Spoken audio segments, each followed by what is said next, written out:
سبحانك لا علم لنا إلا ما علمتنا إنك أنت العليم الحكيم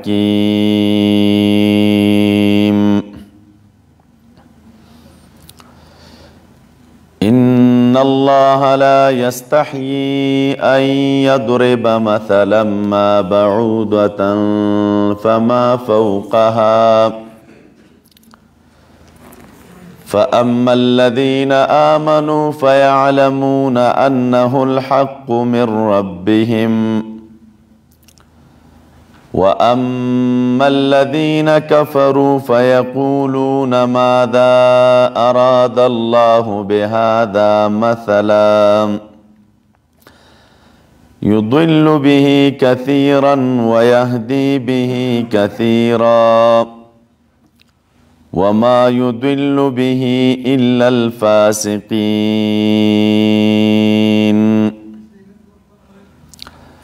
سبحانك لا علم لنا إلا ما علمتنا إنك أنت العليم الحكيم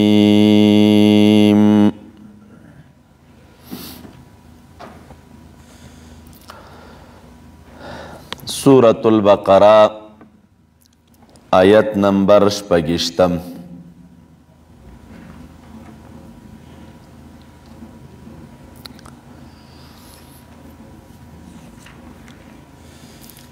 ربط و مناسبت دغه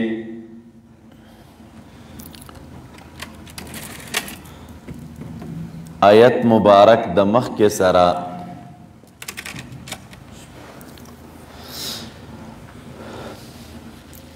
په دې طریقه باندې دی چې مخکې الله تعالی امثال ذکر کړل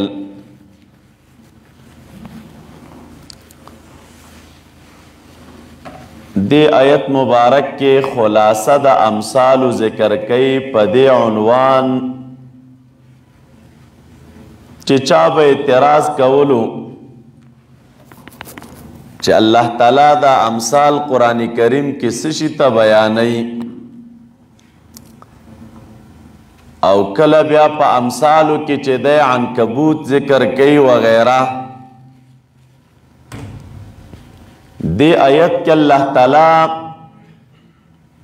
د دغه امثالو د ذکر فایده ذکر کوي او وایي چې مقصود په ذکر د امثالو کې یو تمیز بین الفریقین دی د امثال خدای تعالی دې دپاره ذکر کوي چې دوه ډلې سره بیلوي لکه دې کې به اوس وایو فاما الذین آمنوا فیعلمون انه الحق من ربهم مؤمنان دا وایي او کفار وایي چې ماذا اراد الله بهذا مثلا نو یوه فایده مولوي صاحبانو د ذکر د امثالو نه تمیز دی بین الفریقین دا دوه ډلې سره خدای تعالی جدا کوي او دویمه فایده د ذکر د امثالو نه هغه تمیز د آثارو یې هم دی رب العالمین د دوی د آثار سره بیلوي او آثار سره جدا کوي والله تعالی فرمای ان الله لا یستحیی یقینا الله تعالی حیا نکوي یو یا یقینا الله تعالی نپریک دی ایضرب مثلا ما چې بیان کی یو مثال لرا دا مثال د څه شي وي بعود وطن د ماشي فما فوقها یا د پاسه د ماشینا یا په جثه کې او یا په خصاصت کې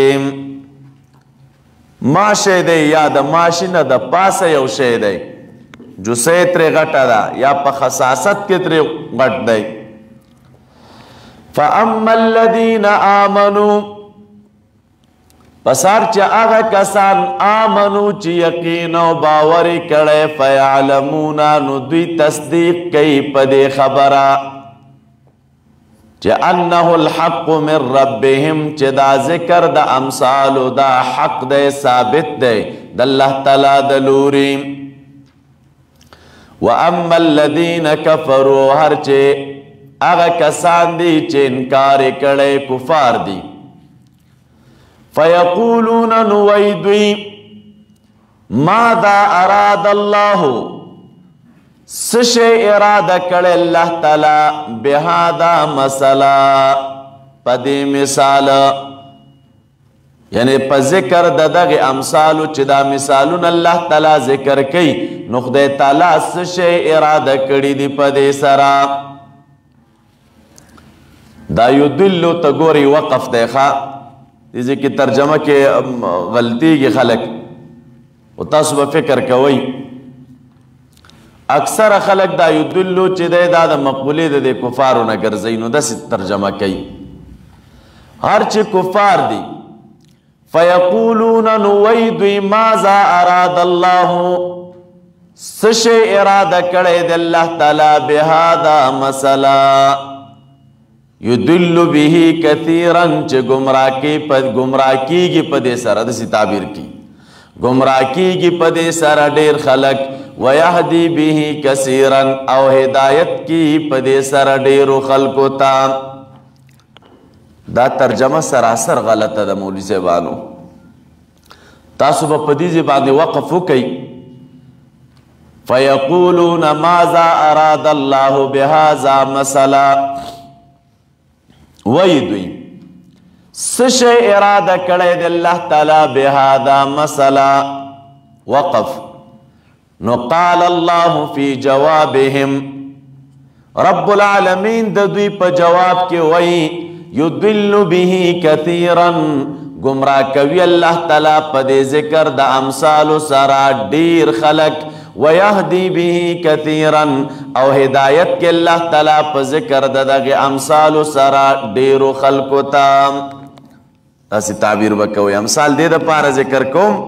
چی دیر پہ گمراہ کوما او دیرو تا پہ ہدایت کوم نو دا مخ کے چراغ للتاستمویل خلاصہ دا مثال دی کی ذکر کی گی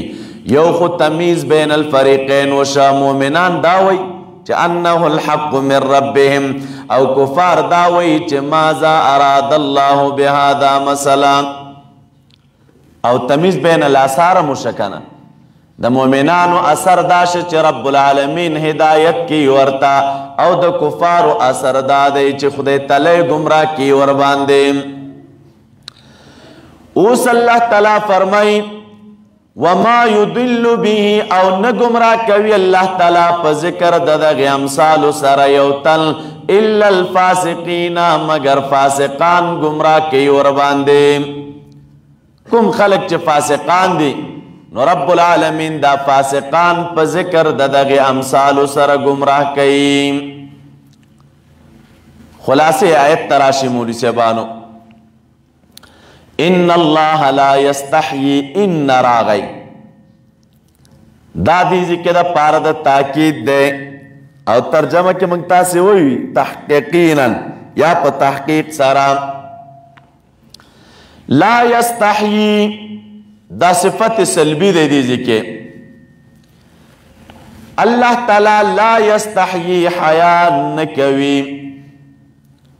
او دغه صفت سلبی چی ذکر کی گی شریعت کے کل مولی صاحبانو مقید وی او کل عام وی کل داسی وی چی اوزے کی ثابت وی او بلزے کی داغی سلب شوی وی نو دیتا مقید وی لکا حدیث مبارک کی رازی ان اللہ حی کریم یقینا اللہ تعالی حیاناک ذات دے و کریم دے ورالتا گورا ثابت دے ورطا حیون او دیزی کہ رب العالمین فرمائی ان اللہ لا یستحیی او اچھ ثابت وی یو حدیث مبارک کی بلزی کے مرازی ان اللہ یستحیی من العبد یقینا اللہ تعالی دے یو بندن حیا کی چه دے کل لاسون پورتا کیو دعا کیو رب العالمین دا لاسون ورطا تشرا واپس کی لاسون ورطا تشرا واپس کی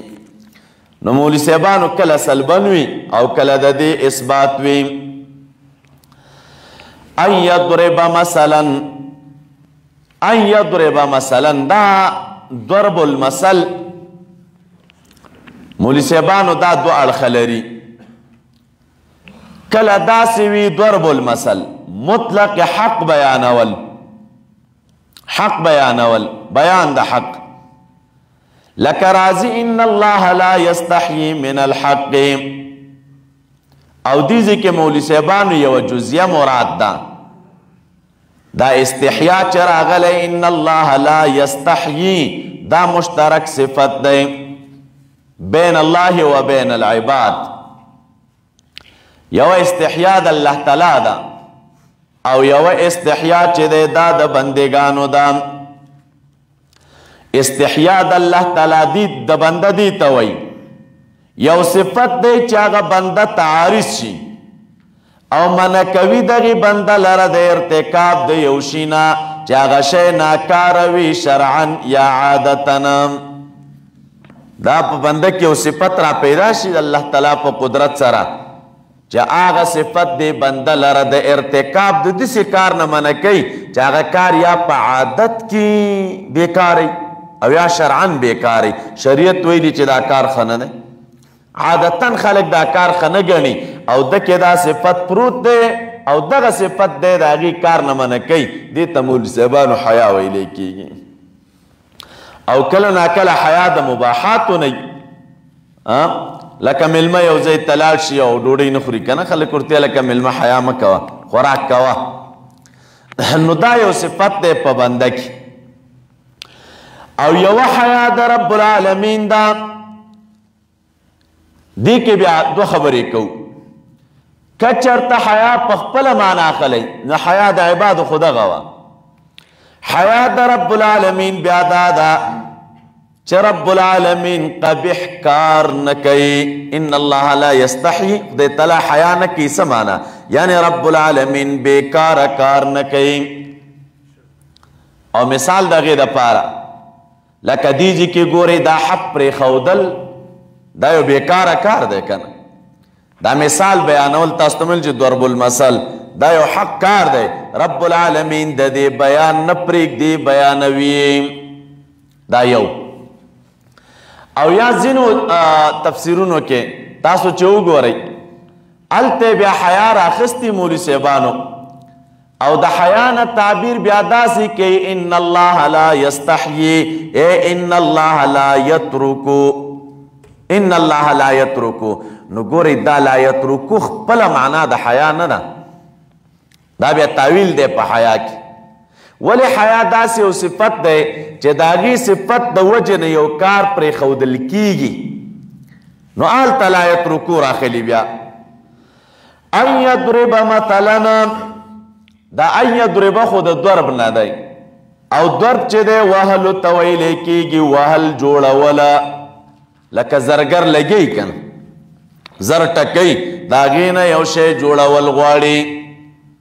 نو مولوي صاحبانو دې ځای کې د ضرب سره مثال ذکر دی. مراد به بیا د ضرب نه څه شی وي،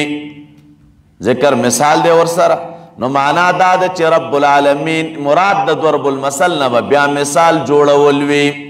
مثال جوړول. او ضرب المثل ورته ځکه وایي دا مثال کوم قانون دا دی چې یو ځل یې څوک جوړ کړي او بیا یې بیانوي. مثال جوړ کی بیا بیانوي، ځکه ورته ضرب المثل وایي. ان یضرب مثلا ما، دا ما چې راغلی یا تاکید دی د مثلا دپاره. مثلا ما تاکید دی. او یا مولوي صاحبانو څوک وایي دا موصول دی، دا موصوله دی او مفعول ثانی دی د یضرب دپاره. نو چې هر کله مفعول ثانی شي نو بیا تعبیر څنګه کوي؟ یقینا الله تعالی حیا نه کوي ان یضرب مثلا ما، چې جوړ کې مثال ما د یو شي نه. د موصول معنا به بیا داسې کوئ.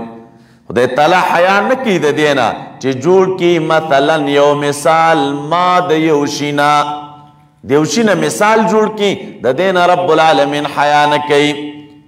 او که چرته ما تاکید شي د مثلا دپاره نو بیا معنا هغه ده رب العالمین حیا نه کوي ان یضربا چې جوړ کي مثلا ما یو مثال لرا، یو مثال لرا. نو ما به تاکید د مثلا شي. دا مثال بعودة فما فوقها، دا بعودة چې وروستو د مثل نه ذکر دی دیتا تخصیص بعد التعمیم وی او فما فوقها چراغی داگی نا دا پاس در تمیویل یا پا جو سکیو یا پا خصاصت کے دا بعودوان دا بعضی نا اخستلی شوی دیو بعضی ٹکڑی تاوی دی ماشی تم بعودو زکوی لیکی گیم چه دی هم دا انسان یا دا نور حیواناتو اگا سخت ٹکڑا سیری کوي سخت سرمنی سیری کوي سمرم قوی حیوان دا کمزور ماشی پی کینی دا دی پا دی خلطم کی رب العالمین دا قدرت تا چولے دے چا اگا سوری کئی نو پا دی اعتبار چی دے ورطا بعودو ویلے کی گیم خانو بیادی کی راست شے دے چی پا دی زینو کی دا بعودو خاص شا مفسرین کرام لازداسی ذکر کئی چی دی بعودو کی و اشارہ دا دی خبر طرف تا چا اللہ تعالی مثالونا دا انواع دا حیواناتو چی ذکر کری تقریباً وشدانی دی طولو کی نرائی دا ماشے دی او دا طولو نغٹ چی دی اغفیل دی نو شروع رب العالمین دیزی که دا ماشی نوکڑاو اختتام چی دی دا پا فیل باندے کئی شروع دا ماشی نا آخر کبو علم ترکیف فعل ربک بی اصحاب الفیل انتہا چی دی پا فیل باندے کئی او احادیث مبارکو کم بیا ذکر راغلی چی ماشی نبی علیہ السلام پا مثال کے اڑاندے کڑی مبارک فرمائی لو کانت الدنیاء تعدل عند اللہ جناح بعودتنا کچرت دا دنیا دا رب العالمین پا درگاہ کے دیو ماشی دا وزر پا اندازہم برابر وی نو کافر تبے داغین چی دے یو گوٹ اوبم نوے ورکڑی نو علتا گورا دا ماشی نیم کت سے زیاد کڑی چاگا جناح بعودتن دے او دیزی کے تنہا سے شہر آگئے بعود ور آگئے او یا علماء کرام لکی اشارت دی خبری طرف تا دا چی دا بعودوی غندی مکی گئی پا دی طریقہ چی ماشی کل اگیوی نو پا خلقو چکون لگئی او چی کل موڑشی نو آگا بیامری کل موڑشی گوروین راکش کی کئی بس امدس سر مڑوی نو اشارت دی خبری طرف تا دا چی دمرا خوراکم مکوا چی مرش ورنا او چی اوگیشی نو گورا چکونم ملگوا پا خلقو دا حلال و دا حرام و تمیز کوا خپلو پردی تا گورا او خپل ضرورت و حاجت پورا کور باندے دا فما فوقها چراغ نومی ویل فَأَمَّا الَّذِينَ آمَنُوا فَيَعْلَمُونَ أَنَّهُ الْحَقُّ مِنْ رَبِّهِمَا دا فوق کے مفسرین یہ خبر لکھلے فوق پا معنی دا اچتوالی رازی اچتوالی اس فائدہ دا مثال عمومی فائدہ اللہ تعالیٰ فرمائی فَأَمَّا الَّذِينَ آمَنُوا فَيَعْلَمُونَ اے يُصَدِّقُونَ دا انہو ضمیر مسل تراجے کئی انہو چی دا مثال حق و ثابت دے من ربهم یا مولی صاحبانو داہو ضمیر دا قرآن کریم تراجے کئی ہرچ مومنان دی ناغی وی یعنی اگی تصدیق و باور کی چی انہو دا قرآن کریم حق دے من ربهم او حق چر آگلے نو حق پا مانا دا امر واقعی یقینی سرا حق دے مانا امر واقعی یقینی ثابت دے من ربهم دا لفظ دا حق قرآن کریم کے تقریباً 229 کرت ذکر دے پا سلی رشتو معناگانو باندے حق کل راضی مقابل دا باطل کے حق مولی صاحبانو کلوئی لیکی گی جرم شرعی تا جرم شرعی چوشے شرعن جرم وی لک رب العالمین فرمائی وَيَقْتُلُونَ النَّبِيِّينَ بِغَيْرِ الْحَقَّ دوی انبیاء کرام وجنی بغیر الحق بغیر دا کم جرم شرعینا التحق پا معنا دا جرم شرعی سرا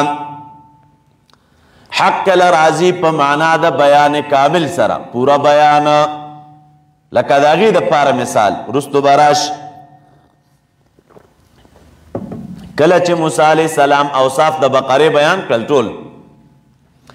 نو خلق ورته ویل قالوا الآن جئت بالحق اوس تا راتګو کمنګ ته بالحق نو حق نه مراد اغیزی کې بیان کامل دی دا نور معناګانې بنا اخلي الآن جئت بالحق اوس دې راتګو که په بیان کامل باندې پورا بیان دې مونږ ته وک داسې ونه وایي چې تر اوسه خدای ناخواسته په ناروا اخته وي اوس دې راتګ په حق وکنه بیان کامل باندې دې راتګ وکم حق کله نفس رشتیا تم ویلې کېږي حق کله امر واجبه تم وی امر مناسبه تم وی دیزی کی مولی صاحبانو الحق مراد د حق نس شی دی آغا حق چې موافق د ممثل له سره وي موافق د ممثل له سره چې دا مثال څه شي د پاره ورکړی شوی دی یضل به کثیرا راس مې درته وختي وویل چې دا مقوله د کفارو نه ده بلکې دلته وقف دی په دې خبره ختمه تقدیر با اولګوي رب العالمین د دې په جواب کې وایي یضل به کثیرا ويهدي به کثیرا او دویمه غلطي چې دي کې داخله کی مولوی صاحبانو هغه دا یضل ګوره دا متعدی صيغه ده لازمینا دوی اکثر ترجمه د لازمی صيغه کې نو دا سي تعبیر کوي یضل به کثیرا وی گمراه کیږي په دې سره ډیر خلک ويهدي به کثیرا او هدایت مومي په دې سره ډیر خلک دا لازمی صيغه نه دا متعدی صيغه ده دا سي تعبیر وکا یضل به کثیرا گمراه کوي په دغه مثال ډیر خلک ويهدي به کثیرا او هدایت کوي په دې سره ډیر خلکو ته ډیر خلک ور باندې گمراه کوي او ډیر خلکو ته ور باندې هدایت کوي پوښوي تاسو ور باندې دا چې یضل راغه مولوی صاحبانو نستاسو کپامی مخک راغل فاما الذین آمنوا فیعلمون انه الحق نو التاول مومن ذکر او بیا کافر او یضلو کې دي چې اول کفار ذکر کړل او بیا مومنان دي ته مولوی صاحبانو لف نشر غیر مرتب وای او دا کیږي کله د دې لپاره چې کله وسوک خپل ډله معلوموي نو اول خپل ډله ذکر کی لکه دې کې رب العالمین اول ډله د مؤمنانو ذکر کړل او بیا چې کله نفس الامر ته وکتل شي او نفس الامر کې خبره جدا وي نو بیا هغه ډله ذکر کی چې کومه نفس الامر کې ډیره وي نو دې کې اول ډله د مؤمنانو ذکر شو او نفس الامر ته چې وکتل شول نو کافر خو ډیرو نو په دویم ځای کې کفار وړاندې کړل او په اول ځای کې مؤمنان وړاندې کړل د پاره د تعین د جماعت د مؤمنانو هغه پردې کش کړه بیا الله تعالی فرمای یضل به کثیرا د اضلال نسبت قران کریم کې الله تعالی ته تقریبا 10 کرته شوی دی گمراه کول او د هدایت نسبت ورته 2 کرته شوی دی 2 کرته اوس دې کې کسو کوئی مولوی صاحبانو چې دا قلت او کنزور ته خلاص کې هغه بندي د عقل نه توځي تو ګوري دا قلت او کثرت چې د مولوی صاحبانو دا د امور متضاعفه نه دي ما تو ګوري کله چې یو شی ډیر وي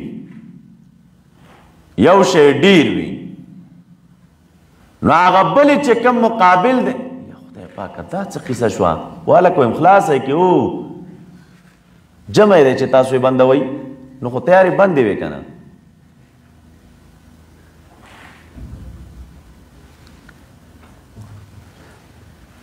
دې کې بیا قانون دا د مولوی صاحبانو چې یو اړخ ډیر وي نو هغه بل کم وي او چې دا بل کم وي نو هغه بل چې څه شي وي هغه ډیر وي امور متضاعفو کې دا قانون دی چې دا یو طرف ډیر وي هغه بل به کم وي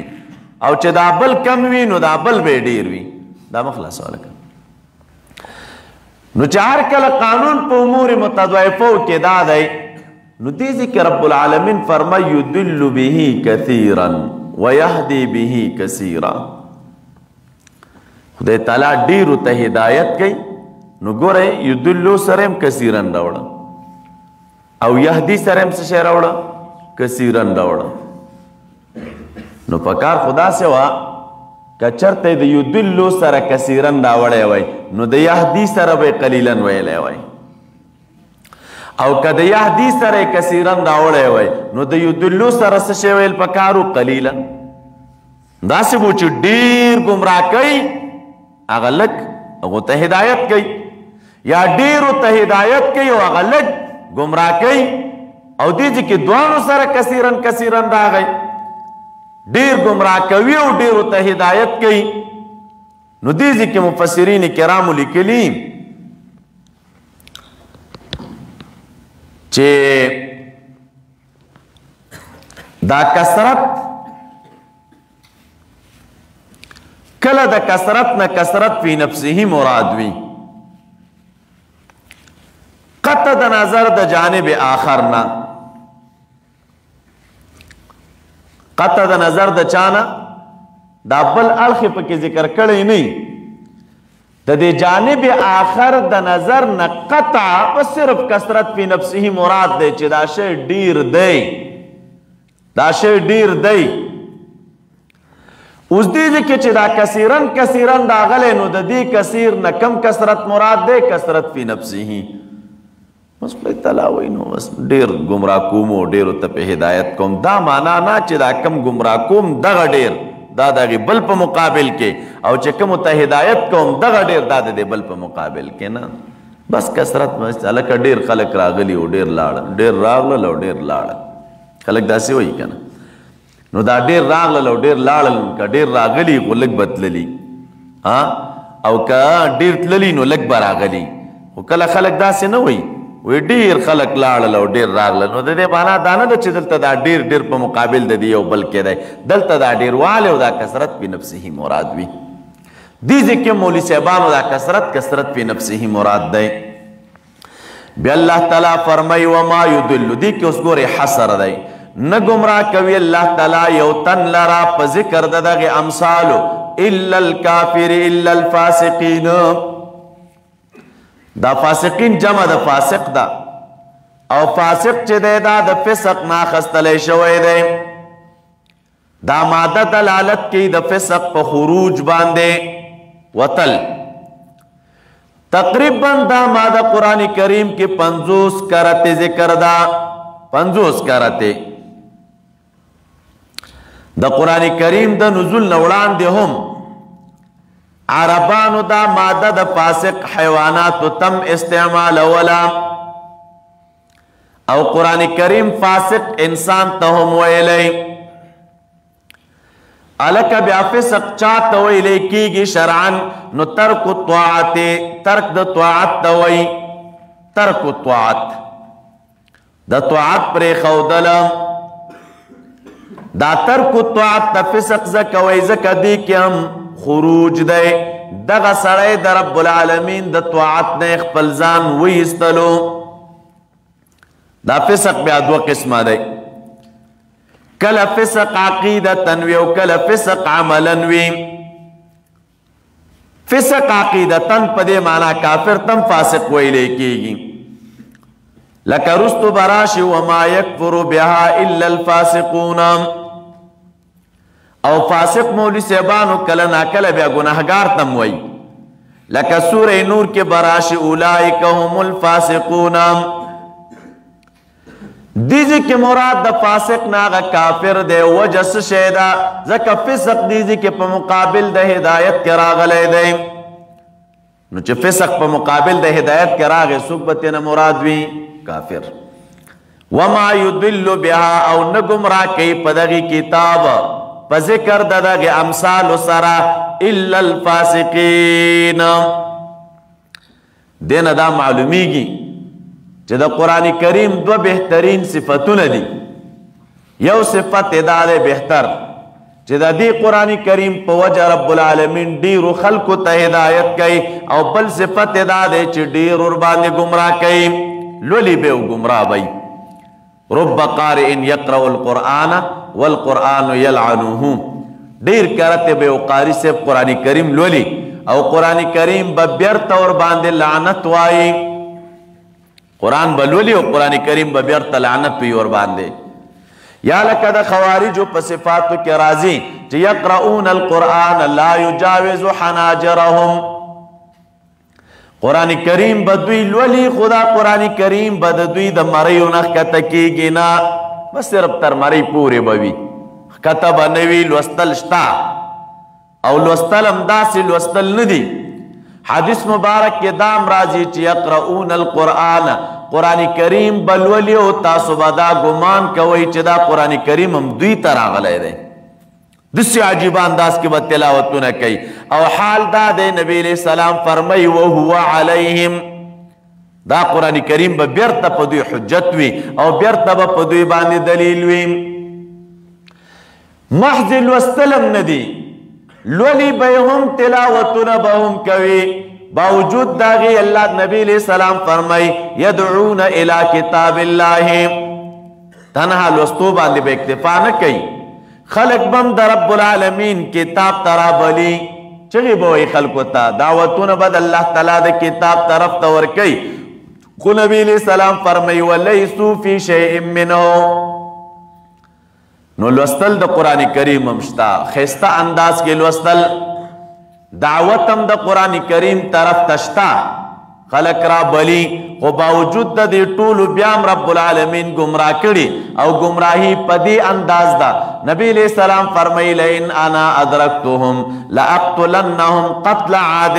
کچر زدوی گیر کم نو داسې به قتل کم لکه پشان د عادیانو لکه څنګه چې هغې د بیخ نه هلاک شوي و همدقسې به زه قتل کم ټول به هلاک کم سره د قرآن کریم نبی علیہ السلام ویلی ان انا ادرکتهم لاقتلنهم قتل عاد نو وجه دا ده چې قرآن کریم هغه کتاب دی څوک به یې لولي رب العالمین باغی طور باندې هدایت کړی وي او څوک به یې لولي رب العالمین به پې ګمراه کړي وي نو ځینې پې ګمراه کوي او ځینو ته پې هدایت کوي راځي ورپسې الذين ينقضون عهد الله من بعد ميثاقه ويقطعون ما امر الله ربط آیت د مخک سرا ودا تعریف د فاسق دی مخک راغل وما يضل به الا الفاسقين اوس دی آیت کې الله تعالی د فاسق تعریف کوي چې فاسق څوک دی نو ويرات الذين ينقضون عهد الله فاسق هغه دی چې د رب العالمین لوزونه ماتوي دا فاسق دی یو عنوان د آیت دی ذکر قبائح المعترضین د معترضین قباحتون رب العالمین ذکر کوي دی ذکرات فرمای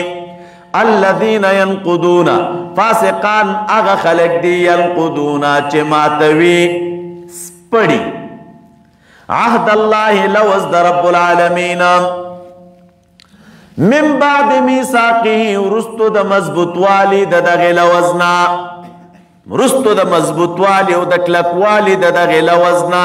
لوزونه کړي عام لوزونه نه محکم او مضبوط لوزونه کړي دی او بیا ماتوي ويقطعون کټکوي دوی ما امر الله به هغه چې حکم کړي الله تعالی په هغه ايو صلا د پیوستوالی ایوس ولا د پیوستوالی یعنی رب العالمین چې د کم شي د پیوستوالی حکم کړي دوی هغه کټ کوي ويفسدون فی الارض ورانی کوي پزمکه کې اولئک هم الخاسرون دغه کسان الله تعالی وی ام دوی تاوانیان دي تاوانیان هم دوی دي چې د رب العالمین دا لوزونه ماتوي او ځمکه کې فسادونه کوي کلمات تراشی مولی سیبانو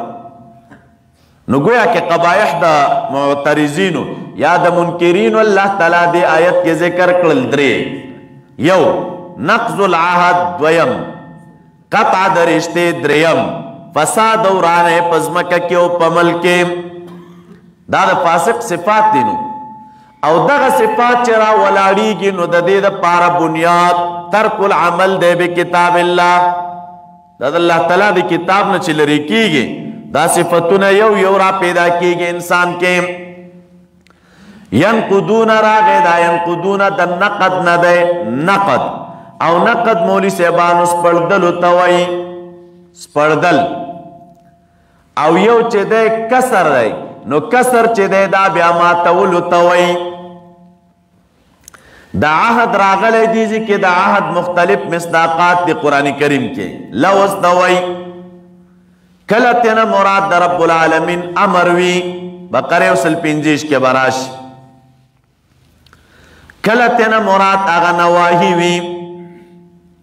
اللہ تعالیٰ دا کمو شیانو نبندگان منکڑی آغم تینا مراد وی کلا مطلق عهد مراد وی ورنام اوامر و نواہی دوانو تا شامل لکدیزی کے پا وعدہ باندی دا وفا حکم سلور کرت قرآن کریم کی ذکر دے دا عہد وفا او دا ینقدون تاستا ماویل چه نقد پردلو توائی دیزی کے استعارہ دا پا دی طریقہ باندی چه دا اوامر و نواہی مشابه کری دی دا رسی سرا دا چا سرا رسی مضبوط تا خلق جوڑ کی او بیا دا غین بعد نخطی وی اور تبیر تیراس پڑی نو هم دقا سی دوی مضبوط لوزون کڑیو بیر تید اخپل لوزون راس پڑدلو کمزوری کولی دا میساق راغلے دے دا دا وسوق ندے وسوق مانا مضبوط والے اکلک والے بقر درش پیتا کی رازی اگا اوامر چی رب العالمین ذکر کری دی نو دا اوامر اللہ تعالیٰ لکڑی دی پا دلائل سرا ویقطعون چراغ دا دا قطعنا او دا قطع مانا دا پریکول آراف یو سلشپگش کے براشی کلے مانا زخمی کولوی سورہ یوسف یو دیرش کے براشی کلنا کل قطع النسل تموئی عنکبوت نهش کے براشی دزمک سارا ذکر هم دا مزل کولو تموئی توبہ یوسلیوش کے براشی کلپ معنا دا حلاکولو سر رازی علی عمران یوسلوش کے براشی کل یوشے دا بیخ نوستل انفال اوم کے براشی کل مری پریکول حج پنزلس کے براشی کلپ معنا دا تقسیم سروی اعراف یوسل شپیت کے براشی کل قطع ترک الوصل توئی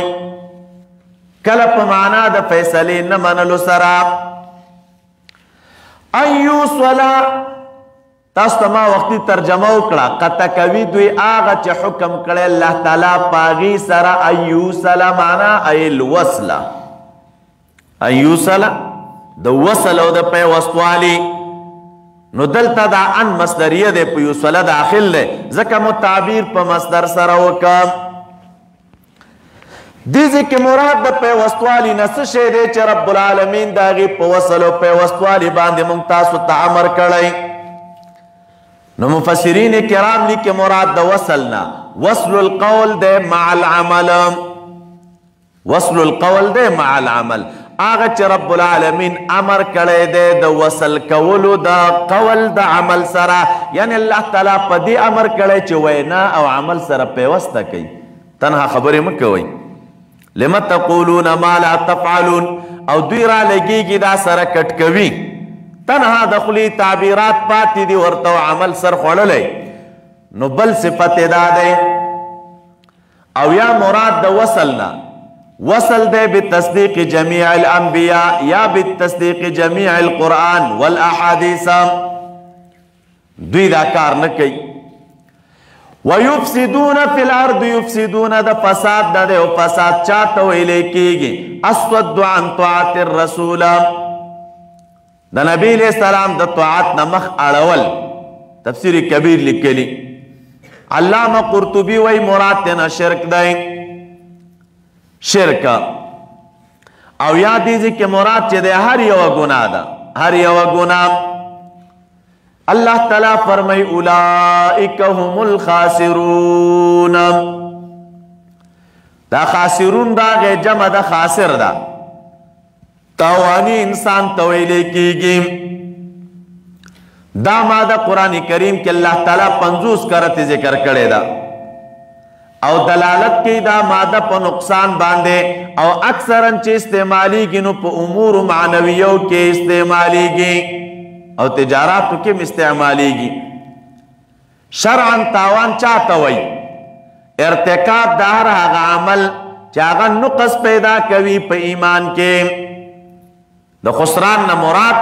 کول د هر هغه عمل دی چې هغه ایمان کې نقصان پیدا کوي نو دې ته ویل کېږي خسران یا تفسیر کبیر والا وی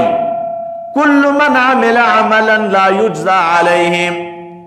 چا داس یو عملو کا چې داغي عمل بدله د تنشو ور کولې کېدا نو دا تاوان دی اولئک هم الخاسرون اللہ تعالیٰ فرمائی کیف تکفرون باللہ وکنتم امواتنا فاحیاکم ربط دا آیت دمخ کے سرا اوہ دا زجر دے دا ما قبل تعلق دا دی ورکو یا دا اعبدو پورے نداسی ہوا یا ایوہ الناس اعبدو اے انسانانو عبادت دا اللہ تعالیٰ اکی بندگی دا اللہ تعالیٰ اکی او دا رب یو اگانی یو اگانی شریکان ورسرم پیدا کوئی ولی کیف تکفرون باللہ تاسو دا رب العالمین سر شریکان سر کم پیدا کوئی سنگ شریکان پیدا کوئی او حال دا دے چو وکنتم امواتن وی تاسو امواتن بیسات سنگا تعبیر موکا دمڑا تعبیر بنکا وی خواہ کنتم وی تاسو امواتن بیسات یا وقت دا سے وہ چی سادر کے نوا دا خو نوا کنا چی دوی جوندی و بیام رشوی ہوا یا وقت دا سے وہ چی سادر کے نوا بیسا وی فاحیاکم نو رب العالمین را جوندی کڑی تاسو سیدر کے واچا ولام اس گو رئی ثم یمیتکم بیاب رب العالمین مڑکی تاسو لرا اس دیجی کہ دا مرک تعبیرو کا بیاب مڑکی تاسو لرا دا سا او روح بمود بدن نبیل کے وجودا بے کی ثم یحییکم بیاب راجوندی کی تاسو لرا ثم الیہ ترجعون بیاب دغی الہ العالمین تا تاسو واپس کولی شئیم یو وقت دا سی دی چه تاسو بیساوی نو سی در کوا چولا مڑی اکڑی دا مرگ دا دنیا تے مراد دی ثم یحییکم بیابا مراد جوندی کی او بیابا مدغ رب العالمین تواپسیویم کلماتو تراشی مولی سیبانو گویا کی دیجی کے رب العالمین چه دے تذکیر دے انعامات و عامو کوی تروزے پورے عام نعمتونا راتا بیانی یو داغ عام و انعاماتنا فاحیاکم بل داغ عام و انعاماتنا خلق لکم بل داغ عام و انعاماتنا خلافت دے رست براشیم اے مومنانو دا دمر عزت تاسو رب العالمین در کڑے دے جوند در کا خلافت در کا روزی در تا پیدا کڑے نو چہر کلا دا دمر انعامات دا غلوی ذات پا تاسو کڑی نو تاسو تسا پکار دے اعبدو ربکما شریکان ارسرمو پیدا کوئی تاسو دا دا غزات عبادتو کئی او دا دا غزات بندگیو کئی یوازی و یوازی بل سوک ارسرم شریکان ہوئی دا کیفر آگے مولی سیبانو دا دے دا پارا دا استفہام عن الحال استفہام کے طلب دا حال ہوئی کنا پا دلیل سارا او تکفرون راگے مخیتاس تا کفرو کے ما خبر کڑے وا چه کلا دا کفر نرستو بار آشینو ال تا کفر پا معنا دا شرک سروی کیف تکفرون باللہ نو دلتا شرک مراد دے دا کفرنا تاسو سنگ شریکان جوڑوئی دا اللہ تعالی سرا کل کلی شریکان ہوئی ور سرا نو مراد شرک دے او دلتا دا کیفا انکار دے دا تعجب پاساس امواتن وی تاسو امواتن بیسا دا مڑا تعبیر بنا کوئی زکا دا آغا دورانو مولی سیبانو چی ترسول دوی جوندی شوی نو چی دا غینا بات پہ مر کرا گئی داسې وخت و چې دوی بې سا وه، سا پکې رب العالمین نه واچولې، بیا پکې سا واچوله. نو چې کله سا واچوله نو بې سا وی فاحیاکما. مولوی صاحبانو دلته مراد د احیا نه څه شی دی؟ کنتم امواتا فاحیاکم. نو امواتن نه چې مو داسې تعبیر وکړه چې وی تاسو بې سا، نو فاحیاکم نو رب العالمین سا در کې واچوله، بې سا وی سا در کې واچوله.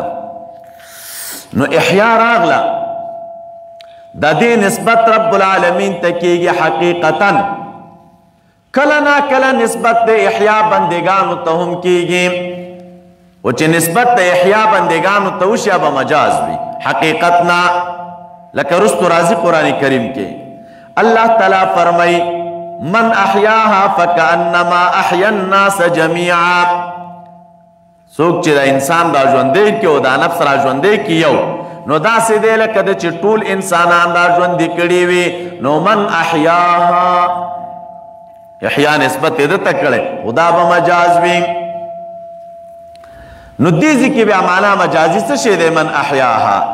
دیزی کې بیا معنا د بچ ساتنه، څوک یو انسان بچ وساتي د مرګ نه او د قتل نه، نو فکأنما احیا الناس جمیعا. یا چې نسبت شوی وي مجازن، لکه عیسی علیه السلام به ویل چې واحیی الموتی، زه مړي را ژوندي کوم باذن الله، مړي را ژوندي کوم باذن الله. دا احیا ده. دویم مولوی صاحبانو اماتت ده. اماتت چاته ویل کېږي؟ انفکاک الروح عن الجسد، مړه کول د چا د بدن نه روح جدا کول. نو رب العالمین فرمایي یو وخت داسې و بې سا وی سا مې در کې واچوله، ثم یمیتکم، بیا به زه ستاسو د بدن نه دا روح جدا کم. دې ته اماتت وی. انفکاک د روح به مراشي د جسد نه، سا به مو د بدن نه بیله شي. سوره مومنون کې هم دا عنوان شته 12 آیت کې، سوره زمر کې هم شته 13 کې، سوره مومن کې هم شته 19 کې.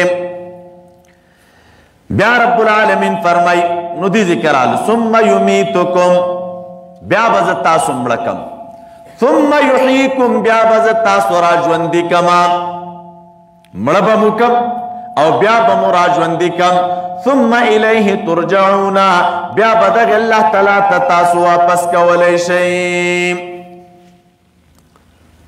دې ځای کې که څوک شبه وکړي چې دلته خو راغلل،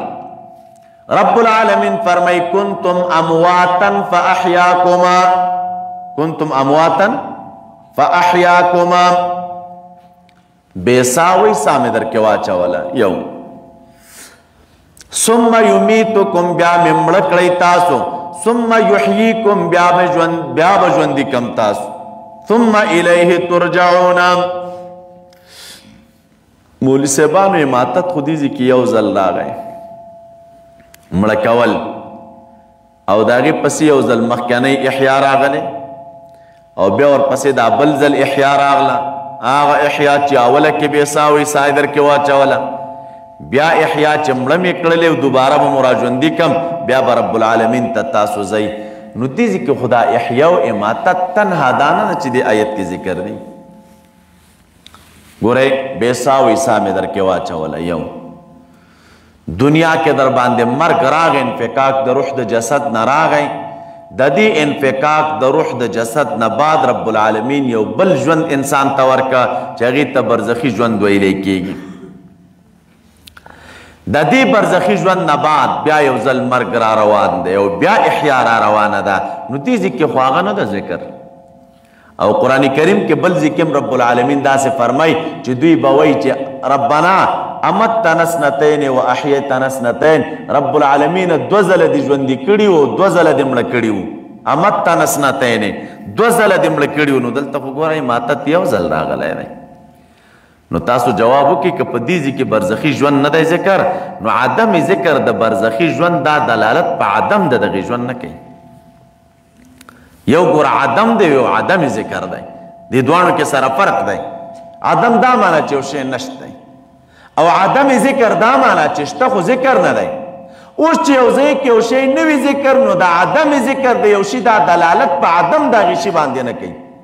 دې ذکر هغه ژوند برزخي ذکر نه دی نو عدم ذکر دلالت په عدم د ژوند خو نه کوي. وایي دلته نه دی ذکر په نورو نصوصو کې ثابت دی. رستو براشي رب العالمین فرمای بل احیاء ولکن لا تشعرون. نو هغه کم احیا دی خو همدغه حیات مراد دی چې کم حیات برزخي دی. دوه ځای رب العالمین بل احیاء وایي. احادیث مبارکو کې راغلي دي چې فنبی الله حی یرزق،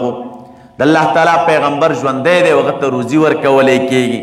شهدا ژوندي دي عند ربهم یرزقون. نو هلته هغه ژوند ذکر دی په نورو نصوصو کې. دې ځای کې چې نه دی ذکر نو عدم ذکر دا دلالت په عدم د دغې ژوند نه کوي. او نور ژوند برزخي اب انشاءالله د عذاب قبر مسله کې وایو که ژوندي وو. هو الذي خلق لكم ما في الارض جميعا ثم استوى الى السماء. ربط آیت نمخ کے سارا دیزی کے اس مولی صاحبانو مخ کی تیر شلوئی چھ رب العالمین مخلوق پیدا کا.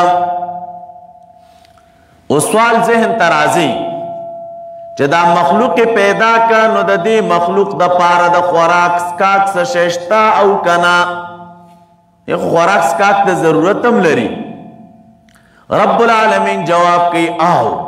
هو الذي خلق لكم، اللہ تعالی اغذات دے چھ پیدا کری دی لکم ستاسو دا گٹے دا پارا ما فی الارض جميعا طول اغسا چھ پدیز مکہ کی دی. تاز مکہ کی چھ طول سدی رب العالمین دا ستاسو دا گٹے دا پارا او ستاسو دا منفعت دا پارے پیدا کری دی. ثم استوى الى السماء، بیا قصد و ارادہ اکڑل اللہ تعالی الى السماء اے الى خلق السماء دا اسمانونو پیدا کولو تا. فسواہن 7 سماواتنا، نو پیدا اکڑل وہ اسمانونا برابر، پیدا اکڑل وہ اسمانونا برابر. وهو بكل شيء علیم، او دغ اللہ تعالی پاری او سیز باندی علیم دے، علم لرن کے دے. اللہ تعالیٰ پارشی آگاہ دے او پارشی باندی علیم دے. مولی صاحبان و راشدی زیتا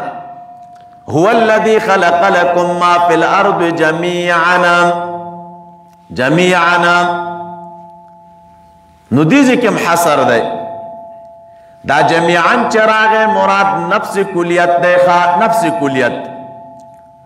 او دا لکم کلام دا تملیک دا پارا ندے بلکہ دا لام لام الانتفاع دے. نو رب العالمین حقیقتا مالک واللہ تعالیٰ دے لہو ما فی السماوات. بندگانو تی ملکیتون ورکڑی خو مالک حقیقی دزمک اسمانون رب العالمین دے. دا لام دیزی کے دا پارا دا انتفاع دے امی ویلدرتا اللہ تعالیٰ اغزات دے چی پیدا کری دے ستاسو دا نفع دا پارا او ستاسو دا گٹے دا پارا. کسو کوئی چی ملاسب دلتا خو دیر شیان دی منگی وینو پاگے کے منفعات او گٹا نخ کاری منگتا بلکہ ضرر پا کخ کاری. ماران دی خود تعالیٰ پیدا کری دی نو دا خو گٹا نشتا پا کی کوئی چی چلے خمرے لڑمانی پیدا کری دی نور مزر خوراکونے پیدا کری دی زہر وغیرہ دی نو دیکھ خو منفعات نخ کاری ظاہران. اور رب العالمین فرمائی چی دیز مکہ کس شئی چی دی نو دا طول ماستاسو دا منفعات او دا گٹے دا پارا پیدا کری دی دے سر سکے. نو یو جواب داو کئی زین علماء کرام لکی دلتا ما فی الارض باندے وقف دے او جمیعاً چراغلے دے نو معنی دادا چھے اعتقدو جمیعاً من اللہ. اعتقدو جمیعاً من اللہ سنگا اللہ تعالیٰ اغذات تے چستاسو دا نفع دا پارے پیدا کری دی اغذات چے پزمکہ کی دی ما فی الارض بس زمکہ کی چکم شی دی نو استاس دا نفع دا پارے پیدا کری او دا جمیعاً نو دا مانا چه تاسو عقیده اولاری پا دے باندے چه دا طول دا اللہ تعالیٰ دلوری دی دا طول خو بیان تاویل دے نو ترکو مزای پوری چه مولی صاحبانو ممکنه و چه بغیر دا تاویل نے و معنی درست شی تاویل تا بضرورت نوی. بغیر دا تاویل معنی درست دا دیزی کے تاسو اوئی دلتا لام دا پار دا نفع دے او منفعت عام دے. منفعت دو قسمہ دے کلا منفعت دنوی وی او کلا منفعت اخروی وی. دا د دنیا په ټولو اشیاو کې که دنیوي منفعت نشته اخروي منفعت خو شته که نه او اخروي منفعت په څه طریقه باندې دی هغه په دې طریقه باندې دی په دې هر شي کې پیدا شته په دې هر شي کې پیدا شته دا ضرور نه ده چې هغه فایده دې موږ او تاسو ته معلومه وي خو رب العالمین ویلي چې ستاسو د نفع دپاره مې پیدا کړی او که دنیوي منفعت نه وي اخروي منفعت شته دا ماران او لړمان د دې په پیدایش کې رب العالمین چې دا پیدا کړي دي خو مؤمنانو ته پکار دا ده چې عبرت ترې نه واخلي که نه څه شی ترې واخلي دا چې وایي جهنم کې به ماران وي جهنم کې به لړمان وي دا مضر خوراکونه وي نو که دا ماران او لړمان خدای تعالی د دنیا کې پیدا کړي نه وي او تا ټوله ورځ ماران او لړمان اورېدلی نو تا به څه ویل چې دا مار به له سره کم شی وي او یا دا لړم به سره کم شی وي خو دا مار او لړم درته رب العالمین دې دنیا کې پیدا کړه ته دې ته وګوره د دې نه نفع واخله او د دې نه ګټه واخله نو عبرت پکې دی او دا عبرت اخیستل دا منفعت اخروي دی که نه نو دا څومره شیان چې رب العالمین پیدا کړي دا د نفع نه خالي نه دي ضرور نه ده چې نفع د هغې دې موږ ته معلومه وي خو الله تعالی فرمایي چې ستاسو د نفع دپاره مې پیدا کړي او د نفع دپاره وي او دویم که چېرته منفعت عام دی که په ځینو اشیاو کې دنیوي منفعت نه وي نو اخروي منفعت خو پکې شته چې هغه منفعت د چا دی د عبرت منفعت د چا دی دا ثم استوی چې راغی مولوي صاحبانو دې ځای کې ثم راغلی ثم د دې وجه نه دې آیت لاندې مفسرین کرام دا وضاحت کوي چې الله تعالی ځمکه مخکې پیدا کړې ده او که اسمانونه مخکې پیدا کړي دي نو دې کې د علماو اقوال دي ځینې اهل علم چې دی په دې کې توقف کړی دی ځمکه مخکې پیدا ده او که اسمانونه نو بس غلي دي خاموشي ده ځینې علماء کرام بیا دا وایي چې اسمان الله تعالی مخکې پیدا کړی دی او دا قول ابن جریر یوازې او یوازې د قتاده رحمه الله نه رانقل کړی او بل دا قول د هیچا نه نه دی رانقل تنها د قتاده قول دی او مولوي صاحبانو راجحه رایه دا ده راجحه رایه دا ده چې دې ځای کې مراد د چا نه دې ځای کې الله تعالی دا ځمکه مخکې پیدا کړې ثم استوى الى السماء ثم استوى الى السماء او کته وی چې هلته بیا راغلل چې والارض بعد ذلك دحاها والارض بعد ذلك نو هغې نه خو معلومیږي چې ځمکه وروستو پیدا ده نو ووایه نه یو ګورئ دح دی تاسو ته مخکې د ځمکې په صفتونو کې ما وویل د فراش کې مو خبره کړې وه د ځمکې په صفاتو کې یو صفت دح دی نو یو د ځمکې پیدایش دی او دح د ځمکې غوړولو ته وایي یو یې پیدایش دی یو یې غوړول دي نو پیدایش د ځمکې دا د پیدایش د اسمانونو نه وړاندې دی او یو بیا د ځمکې غوړول دي نو غوړول د ځمکې دا بیا وروستو د پیدایش د چا نه دي د اسمانونو نه دي نو ایتونو کې ټکر نشته اول ځمکه پیدا کړه غوړول یې نه وه بیا پسې اسمانونه پیدا کړل او د اسمانونو نه بعد رب العالمین بیا ځمکه وغوړوله ځکه راته هلته وایي چې والارض بعد ذلک دحاها ځمکه رب العالمین د دې نه وروستو بیا غوړولې ده غوړولې ده مولوي صاحبانو دې ځای ته راشي دا استوا چې راغی دا استوا د رب العالمین په صفاتو کې راځي کله د استوا په صفت کې اعلا راځي او کله د استوا په صفت کې اعلا راځي قرآن کریم کې په دې دوه طریقو استعمال نه کله صله کې اعلا راشي او کله په صله کې چې دی اعلا راشي په کومو ځایونو کې چې په صله د استوا کې اعلا راشي نو هلته به استوا په معنا د قصد سره وي او په کومو ځایونو کې چې په صله د استوا کې اعلا راغله نو هلته به بیا استوا د متشابهاتو نه وي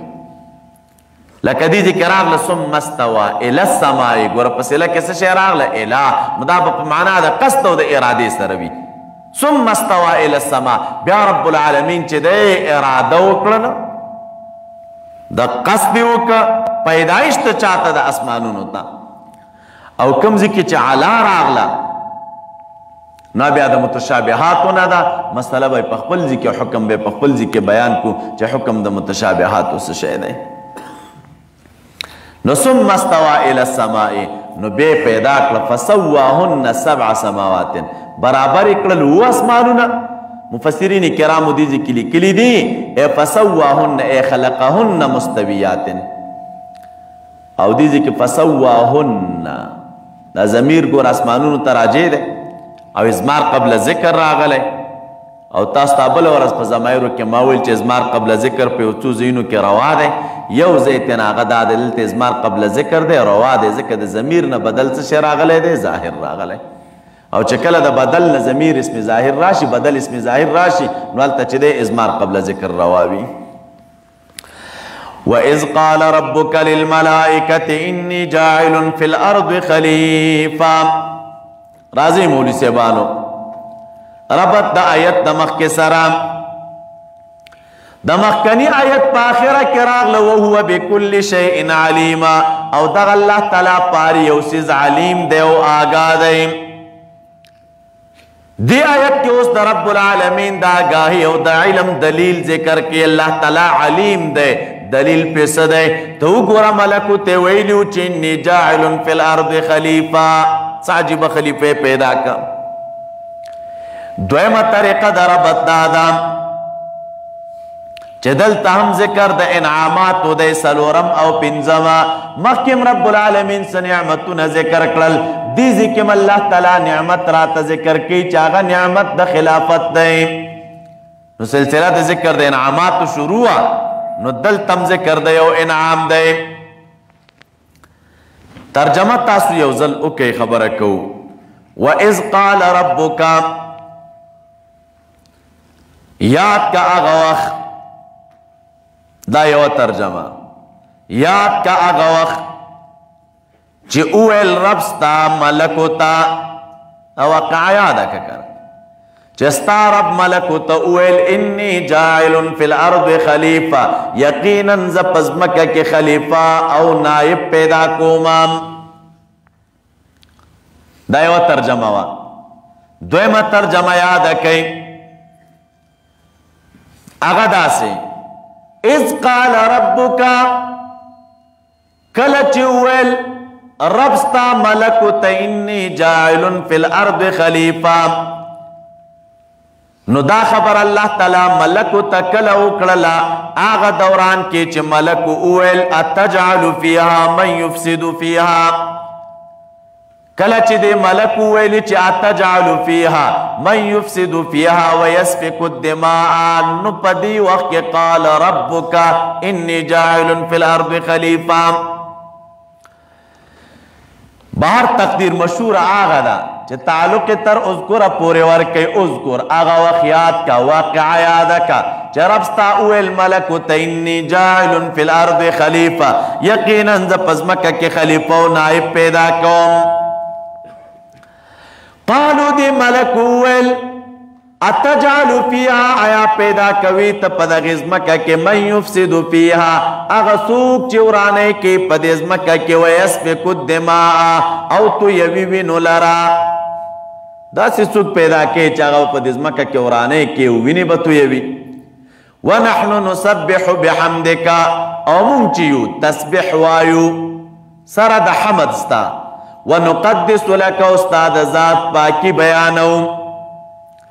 قال رب العالمین ورطو فرمائل انی اعلم ما لا تعلمون یقینا زخ پویگم پا آگے چتا سور باندے نپوی گئیم یقینا زخ پویگم پا آگا چتا سور باندے نپوی گئیم کلمات و تراشی مولی سے بانو دا اس چرا گئے علماء لکے اس ظرفیہ دے تعلق دا دور کو تر اذکر پورے او دا اذکر دا پارا مفعول چے دے آگا محضوف دے نو دا سے تعبیر کو وذکر الواقعہ واقعہ یادکا قصہ یادکا چکل اللہ تعالی ملکو تویل چے انی جاعل فی الارض خلیفہ یا دویم توجیداد چے دے اس تعلق تر قالو پوری ورکو قالو اتجعلو قالو اتجعلو دے ملکو اویل آیا پیدا کوي تا پا دیزمکا کے نو دا خبر ملکو کلا اکرلا اذ قال ربکا اغا وقت کی اکرلا چکل استا رب اویل چی انی جاعل فی الارض خلیفہ زپزمکا کی خلیفہ و نائب پیدا کوم شاہ ولی اللہ سے وی دا اس کل ظرفی نوی بلکہ کل دا کلمی پسر کے رازی دا پارا دا تنبیح و دا پارا دا آگاہی ربک چراغ از قال ربک غوخیات کا چربستا ہوئے نو دیزی کہ ربک روڑ معلومی کی دا چھ مسئلہ دا تربیت دا للملائکتی چاہتے ہوئے الملکو تا ملک سوک دی نو دا رب العالمین مخلوق دے اللہ تعالیٰ پیدا کری دی و نورانی مخلوق دے دی ملک پبارک باقی دا سے ساتے چھ مؤنس باورتنوائی رستو رازی عباد الرحمن باورتوائی داللہ تعالیٰ بندگان خدای تعالیٰ سر بین شرکوی داللہ تعالیٰ لرگان بہم ورتنوائی بنات اللہ قہری شفاع بہم نگنے دا سے عقیدہ بہم نساتے چھ دوی دا اللہ تعالیٰ دا اذن بغیر سفارش کوئیشی او دا عقیدہ بدا ملکو پباب ساتے چھ لا یعصون اللہ ما امرهم ویفعلون ما یؤمرون دا رب العالمین نافرمانی نکی پا کم سیز باندی چھ اللہ تعالیٰ ورطا عمر کڑے دا غی نافرمانی نکی او آغا کار کئی چھ پا کم کار ورطا رب العالمین عمر کڑے دائم نو انی جاعل فی الارض خلیفہ دا جعل اکثر دا صفات ذکر راضی لکا دلتا دا مانا دا چھ رب العالمین فرمائی چھ صرف بندہ نہ پیدا کوم تنہا بلکہ دا سے بندہ پیدا کوم چاگا با خلیفہ ویم پس مکہ کے خلیفہ پیدا کوم دا خلیفتن راگے تا پکی دا وصفیت دا پارا دا فعیلتن وزن دے او دا لفظ قرآن کریم کے دو ذل ذکر دے یو دا او یو سورہ سواد کے رازی یا داود انا جعلناک خلیفتن فی الارض جمع دی پا دو طریقوں سر رازی کل دا خلیفہ جمع خلائف رازی انعام یوصل دوش پیتا فاتر نہ دیر شوشل کے کل جمع دی خلفاء رازی سورہ عراف نہش پیتا و سلو رویا کے نمل دوش پیتا کے اصل کے دا لفظ چھ دے ماخوذ دے دا خلف یخلفونا لغتاً دے معنی دا ناب عن الغیر ناب عن الغیر فلانے دا فلانی نا نائب دے او دا نیابت بیا مولی صاحبانو پا دو قسم باندے دے کل نیابت دا سیوی چھ منوب عنہو غائب وی سو غائب وی دا دا چاچے نائب وی اگا منوبانو غائب وی نو دل تخپل نائب اٹھا کے لکہ موسیٰ علیہ السلام فرمائی اخلفنی فی قومی عراف یوصل دو سلویخ کبراش کل خلافت دا دی وجنوی چے منوبانو مرشی نو چے منوبانو مرشا نو علتا داغا پزے خلیفہ داغا ادریگی لکہ فخلف من بعدهم خلف اضاعوا الصلاة خلیفہ فخلف من بعدهم خلف اضاعوا الصلاة او کلمولی سیبانو خلافت وی دا پارا دا شرافت خودلو دا خلیفہ نسبت چچا تکیگی دا منو بنہو نمڑوی او نا غائب وی خو بیان یو کس اخپل خلیفہ ٹاکلی وی دا شرافت دا پارا دا وجد عزتنا لکہ رازی استخلف اللہ اولیاءہو فی الارض اللہ تعالیٰ پزمکہ کی اخپل اولیاء نائبان و خلیفہ گان ٹاکلی دی پا دیزمکہ کی خدای تعالیٰ اخپل اولیاء خلیفہ گان ٹاکلی او نائبان ٹاکلی نو دیزمکہ کی دا اللہ تعالیٰ خلفاشتا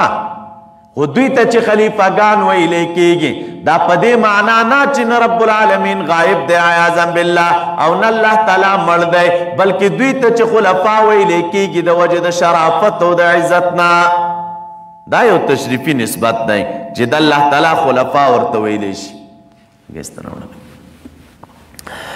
بیا خلیفتون چې دی دا فاعل وزن دی کله مبني للفاعل وي او کله چې دی په معنا د مفعول سره وي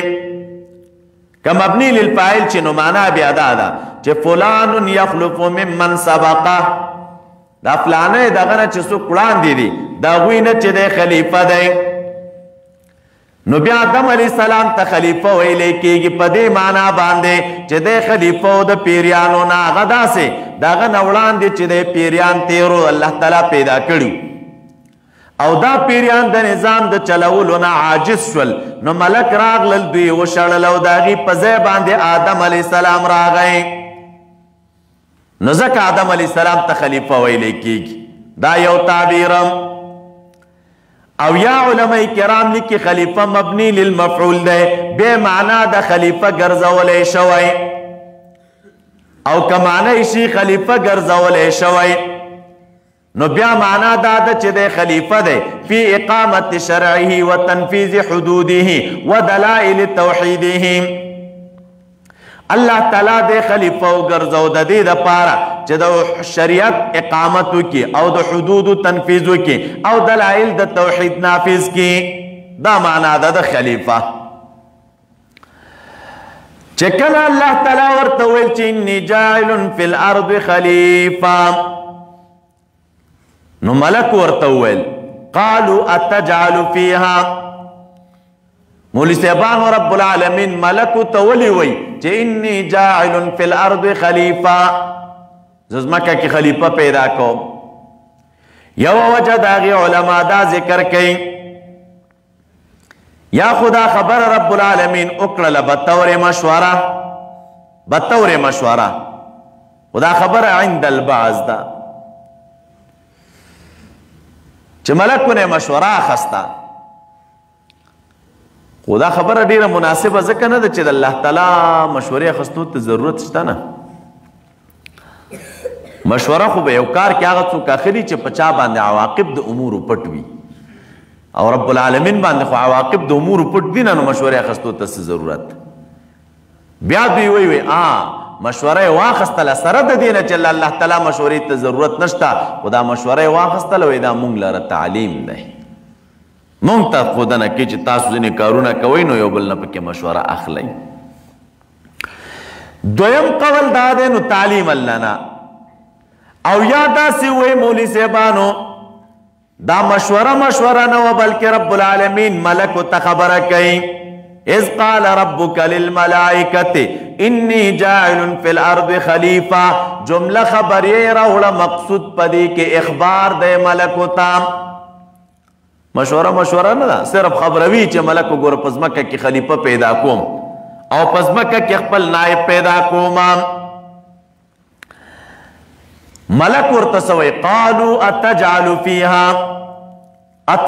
فیها که څوک وایي چې هلکه د استفهام نه خو داسې معلومیږي چې ګویا که دا ملک د الله تعالی په دې فیصله ناراض نو تاسو جواب وکړئ نه دا استفهام دی چې د نفس استفسار د پاره دی د نفس استفسار د پاره گویا کہ مقصد د ملک دا دی رب العالمین توئی اللہ تعالیٰ توئی چې موږ نفس استفسار کوو پختنه کوو د ترجیح مسبحین خوشتا د باوجود د دې چې مسبحین موجود دي چې هغه ملک دي نو بیا وجه د ترجیح څه شی دا چې تبل څوک په ځمکه کې پیدا کړي نو د استفهام د پاره د استفسار او د وجه د ترجیح چې د ترجیح وجه څه شی دا اوس که څوک وایي مولوي صاحبانو چې ملک وایي چې تجعل فیها من یفسد فیها خدای داسې څوک پیدا کوي چې هغه په ځمکه کې فساد کوي نو دا خو بیا غیبت راغی نو او د ملکو په باره کې اوس مونږ ویلې چې لا یعصون الله ما امرهم د رب العالمین د امر نافرمانی نه کوي هغه څه کوي چې په کوم څه ورته رب العالمین امر کړی دی نو دې ځکه خو غیبت راغی غیبت نه خو ملک پاک دی جواب یو جواب دا دی وی غیبت ځکه نو چې دې ځکه کوم کس معین نه و او غیبت هغه صورت کې راځي چې یو څوک د یو معین شخص عیب بیان کړي یو کې خو لا شخص معین نه ونو دویم جواب علماء کرامو دا کړی غیبت دی ته وایي چې د چا په شیشه د هغه بدي بیان کې او دا بدي پکې وي او ستا مقصود د هغه اهانت او سپکاوی وي او که چېرته مقصود اهانت نه وي نو دا بیا غیبت نه دی لکه د اسماء الرجال په کتبو کې راځي که نه فلان کذابون هلته وایي تاسو پلانی کذاب دی نو چې دا اسماء رجال په کتبو کې راځي چې فلان کذاب دی او فلان دجال دی او فلان نو دا خو غیبت ظاهره کې ښکاري که نه خو علما لیکي بیا هم غیبت نه دی ځکه په دې ځای کې مقصود توهین د دغې شخص نه وي بلکې په دې کې مقصود یو بله دیني فایده ده نو غیبت هغه صورت کې چې دی دا ناروا وي دا دوه شول او دلته مقصود خو اهانت د خلیفه نه و که نه او یا جواب دا کو چې دا قول ملائکو د غیبت په طور باندې نه دی کړی بلکې مقصود په دې کې ترجیح الطرفین دی صرف پوښتنه کوي چې دې طرف ته ترجیح ولې ورکوي مسبحین شته ته چې دی بل څوک ولې پیدا کوي بل څوک ولې پیدا کوي بیا ورپسې راځئ دویمه مسله دا ده الکه ملکو ته څه معلوماتو چې د دې خلیفه اولاد دی به فسادونه کې وینې به تویوي دا خبره دوی د کوم ځای نه معلومه کړې وه یو جواب دا دی وایي دا خبره چې ملکو معلومه کړې وه هغه دا چې دوی قیاس کو په پیریانو باندې نو پیریان خو یو مخلوق خدای تعالی پیدا کړي و مخکې ځمکه کې بې وراني شروع کړل نو د هغې نه په نیابت کې آدم علیه السلام پیدا کو او دویمه وجه علماء کرام دا ذکر کوي چې نه دې ملکو استنباط کړی و استنباط په دې طریقه وکړه چې هر کله رب العالمین ورته وایي زه خلیفه پیدا کوم او خلیفه د څه شي دپاره د دې دپاره چې حدود نافظ کړي اقامت د شریعت وکړي نو هلکه حدود نافظ اول فرع د دې ده چې مخکې خو څه مشکل پېښ شوی که نه ځکه حد نافظېږي که مشکل پېښ نه وی نو د حد د نافظېدو مقصد څه شی دی نو دې نه دوی معلومه کړله چې دا خلک به ګوره وینم تویوي نور غلط کارونه به هم کوي دریم جواب علماو دا کړی وی دا علم ورته خدای تعالی ورکړی و چې دا خلک به اولاد به دا کارونه کوي نو ځکه رب العالمین ته وایي چې داسې څوک ته پیدا کوي او دوی به فساد کوي په ځمکه کې فساد به کوي په ځمکه کې دا یو فساد معنا مو مخکې کړې وه دې ځای کې مراد د فساد دی یا فساد فی العقیده دی چې هغه شرک دی ویسفک الدماء نه مراد فساد عملی دی نو د الله تعالی په حقوقو کې لوی جرم چې دی هغه الله تعالی سره شریک پیدا کول دی او د بندگانو په حقوقو کې لوی جرم